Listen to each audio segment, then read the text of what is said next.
What's going on, villagers? Welcome back to another Skills Week video. This week, we're talking about some photography. Thought I would teach you guys all about what I do from home.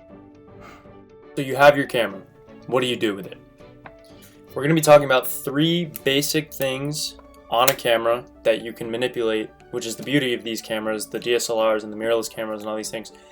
It's the beauty of having one of these. The whole reason why I don't like using my phone for different photography things or something like that, because one, it's not professional. I'm not going to show up to a wedding with my phone because I'm not Aunt Becky who's stepping in front of the actual photographer. Don't be that. Don't be Aunt Becky, please. I had to deal with one of those last week. Anyway, and Aunt Becky, if you're watching this, I know you're not one of... Never mind. So anyway, you have your camera. Turn it on. So now, basically what you're going to be seeing is, this is my info page. Let me change that. Okay, so you're probably going to be seeing something like this. Right now, I'm set to auto. Let me change that actually to manual, because manual will give you the most control over your camera. With this mode, there are 3 things that you're really going to need to master before you can really use manual mode comfortably. First thing, your ISO. Your ISO is how much your sensor inside the camera is sensitive to light. ISO stands for Image Stabilized Image Sensor Operation, something like that. I don't know. So here's my ISO. Hopefully you can see that.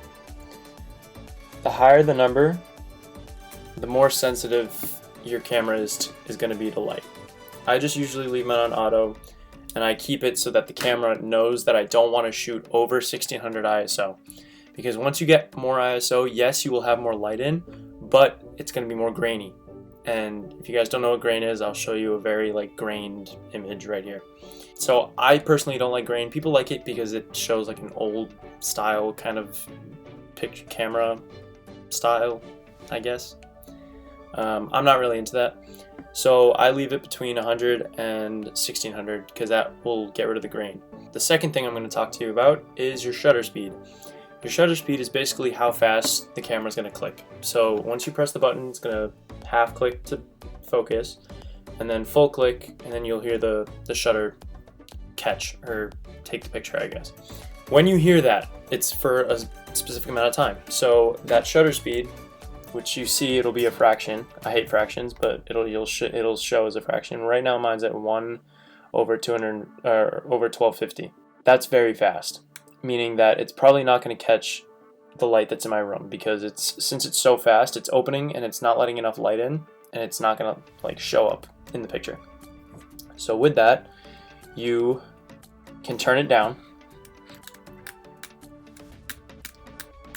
And it's measured in seconds, so that's why it's a fraction. So it's 1/13 of a second right now.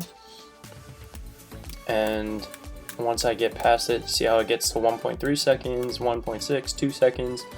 So that's how long it's going to be open. So right now it's at 2 seconds. If I take a picture right now, hopefully it'll focus. Okay.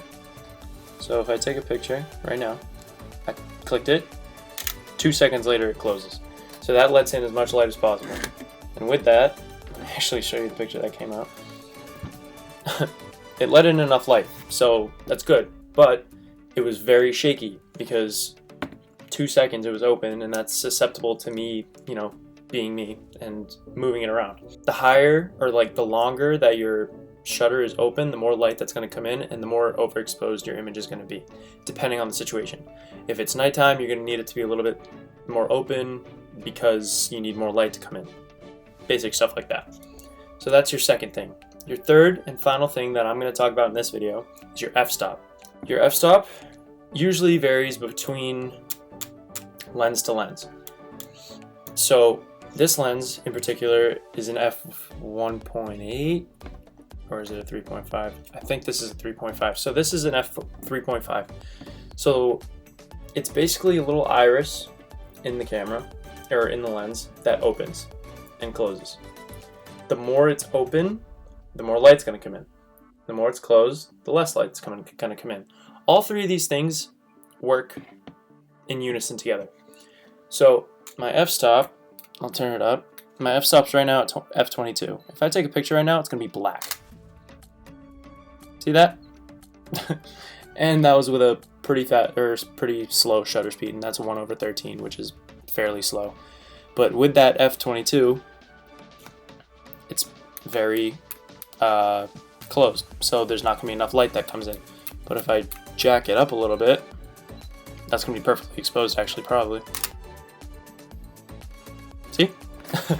So once you get all three of those things, like, they start working together perfectly, and once you're able to kind of learn one from the other, and like, oh, it's kind of like riding a bike, to be completely honest with you. It's been I got my first DSLR when I was 13, and I've been using these cameras ever since.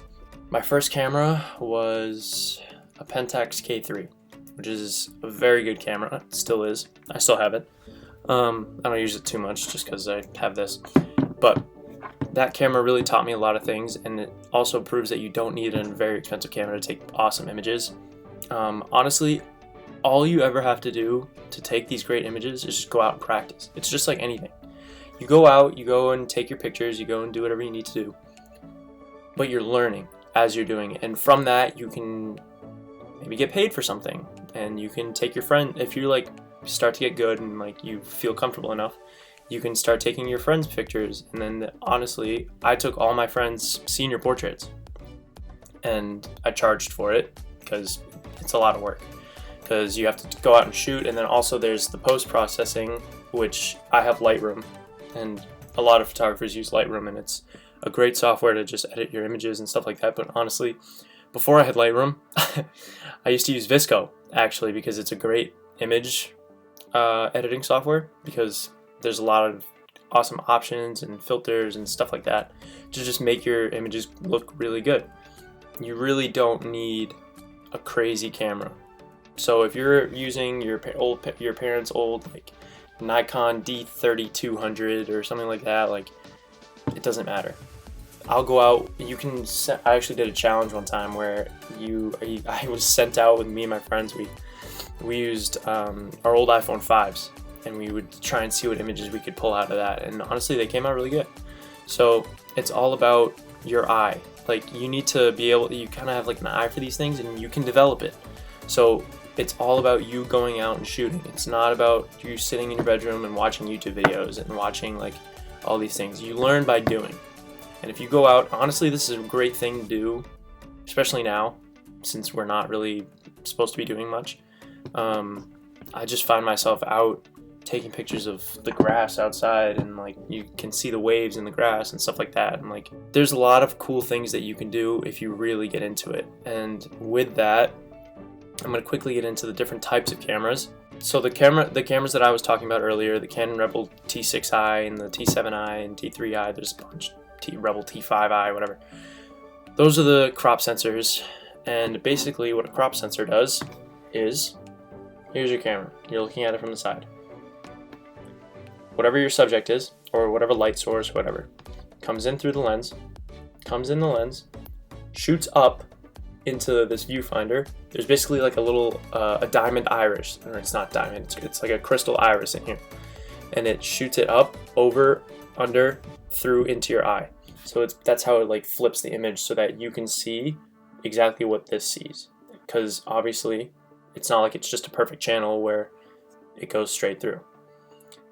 However, with a mirrorless camera, you shoot it in here, and there is no mirror, hence the term mirrorless. There's no mirror that shoots up and through. Basically, this is called an electronic viewfinder on one of these. It basically shoots a screen. Let's actually see. You can kind of see that there's a screen in there.